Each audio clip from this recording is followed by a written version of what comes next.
નમસ્કાર, super prime ટાઈમમાં આપનું સ્વાગત છે। હું છું અક્ષય। બુલેટિનની શરૂઆત કરીશું જૂનાગઢમાં સાધુઓના સંગ્રામથી કે જેનાથી સનાતન બદનામ થઈ રહ્યું છે।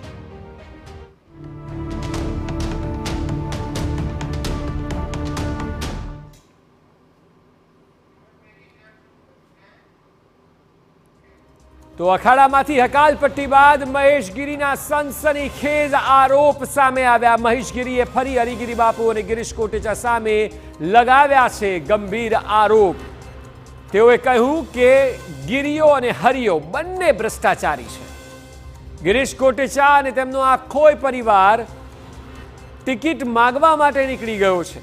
આવા ભ્રષ્ટાચારીઓને કારણે જૂનાગઢ બદનામ થઈ રહ્યું છે। હું ભાજપને કહીશ કે લોહાણા જ્ઞાતિમાંથી અન્ય સારા વ્યક્તિને ટિકિટ આપો, પરંતુ આ વ્યક્તિને ટિકિટ ન મળવી જોઈએ।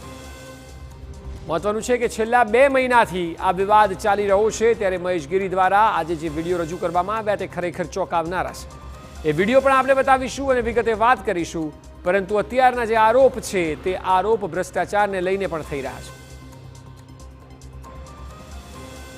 ચાર તો કરો શું થઈ રહ્યું છે ગિરનારમાં, અને જુનાગઢ જો સૂતું રહેશે ઓલો ગિરિયો હરિયો ઠોકી બેહાડશે। હમણાં મને ખબર પડી ઓલો ગિરિયો કે આખું ઘર ટિકિટ માંગવા આવી ગયો। એટલે આ જાગો જુનાગઢ વાળાઓ, જાગો, કાં તો પછી ભોગવો, બીજું તો કઈ નહીં કહી શકું। હું તો સનાતન અને ધર્મ માટે ગિરનાર માટે લડવાનો છું, લડવાનો જ છું। તમે મજા તો જોવો કે ભ્રષ્ટાચારી, દુરાચારી, બલાત્કારી, અત્યાચારી એના વિરોધમાં આવાજ ઉપાડ્યો તો જુનાગઢનો એક ભ્રષ્ટાચારી એને બચાવવા આવી ગયો। તો ભ્રષ્ટાચારના તો તેઓ આરોપ લગાવી રહ્યા છે, પરંતુ એ સિવાય મોટો આરોપ એ છે જે તેઓ લગાવી રહ્યા છે કે તપાસ સમિતિના જે સભ્યો છે તે કેક પાર્ટી કરી હોવાનો આરોપ તેમના પર છે। મહાશિવરાત્રિના મેળામાં મુજરા થયા છે તેવો પણ આરોપ મહેશગીરી કરી રહ્યા છે। હરિગીરીના ચેલાઓએ મહાશિવરાત્રિના મેળામાં મુજરા કરાવ્યા। હરિગીરી અને તેમના ચેલાઓએ મેળાને અપવિત્ર કર્યો તેવું પણ તેમનું કહેવું છે, અને હરિગીરી અને તેમના ચેલાઓને શરમ આવવી જોઈએ તેવું તે કહી રહ્યા છે, અને આ માટેના વિડીયો પણ તેઓ રજૂ કરી રહ્યા છે। तुम्हारे बाप का अखाड़ा है, वेश्याएं आ रही है, दारू चल रहा है। જુનાગઢ ના લોકોએ હવે નક્કી કરવું જોઈએ આ શિવરાત્રીમાં હરિગીરી આવે તો એનું કરવું શું? આ વેશ્યાઓના મુજરા બધા થવા દેવા છે? તો જે તે આરોપ લગાવી રહ્યા છે તે ખરેખર સનસનીખેજ છે। અખાડામાં દારૂ પીવાતો હોવાનો પણ આરોપ છે। દારૂ પાર્ટી પર પોલીસે પણ દરોડો પાડ્યો હતો તેવું મહેશગીરી કહી રહ્યા છે। ગિરનારના અખાડામાં વેશ્યા લવાતી હોવાનો પણ સનસનીખેજ દાવો હરિગીરીએ કર્યો। ગિરનારને અપવિત્ર કરનાર તેવો દાવો મહેશગીરીએ કર્યો। ગિરનારને અપવિત્ર કરનાર હરિગીરીને છોડીશ નહીં તેવું મહેશગીરીનું કહેવું છે। મારા ગિરનારને અપવિત્ર કરવાનું કામ કર્યું છે, તને છોડીશ નહીં હરિગીરી। અને સરકારને કહીશ કે આ પવિત્ર તીર્થ છે, આ હરિગીરીનું એનું જરાક હવે જોવો, સરકારની બદનામી થશે। જરાક તો વિચાર કરો આ શું શું ચાલી રહ્યું છે જુનાગઢના અંદર, અને એને બચાવવા માટે આ બધા ભ્રષ્ટાચારી જુનાગઢના નીકળી પડ્યા છે।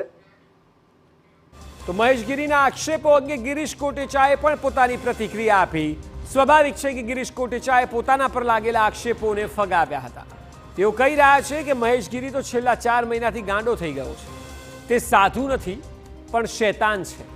ગાદી અને સત્તા માટે મહેશગીરીએ તમામ હદો વટાવી તેવું ગિરીશ કોટેચા કહી રહ્યા છે। આવે છે દર વખતે શિવરાત્રીનો આખો મેળો હરેક ચેનલો બતાડતી હોય છે, પરિક્રમાનો। કોઈ દી ક્યાંય તમે આવું જોયું? ખોટો માણસ એની પાસેથી ને લ્યો ને। તમારે 9 ટીવી ચેનલ મારફત એક જ હું શબ્દ આપો કે તે વસંતગીરીમાં કેમાં સિક્કા મારી આવ્યો તો, અંગૂઠા મારી આવ્યો તો, એ તો સાઇન કરતા, એ કાગળ કા નથી। સાધુઓ વચ્ચે સંગ્રામ। સનાતન ધર્મ અત્યારે બદનામ થઈ રહ્યો છે। જૂનાગઢમાં ગિરનાર અંબાજી મંદિરનો ગાદી વિવાદ એટલો વકર્યો છે કે હવે સાધુ સંતોએ તમામ હદો વટાવી દીધી છે। ગાદીનો વિવાદ હવે મુજરા, વેશ્યા અને કેક કટિંગ સુધી પહોંચી ચૂક્યો છે।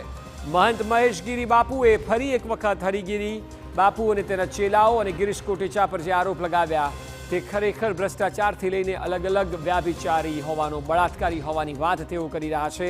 હરિગીરીના શિષ્યો પર મહાશિવરાત્રિના મેળામાં મુજરા કરાવ્યાનો પણ આરોપ તેઓ કરી રહ્યા છે. અને તપાસ સમિતિના સભ્યોએ સાધુ સાથે કેક પાર્ટી કરી હોવાનો પણ દાવો છે.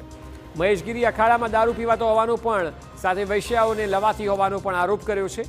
ગાદી માટે સાધુઓ જે રીતે ઝઘડી રહ્યા છે અને હલકી કક્ષાના આક્ષેપ પર ઉતરી આવ્યા છે, તેને લઈને આખો સનાતની લોકોનો ભાવનાને ઠેસ પહોંચી છે.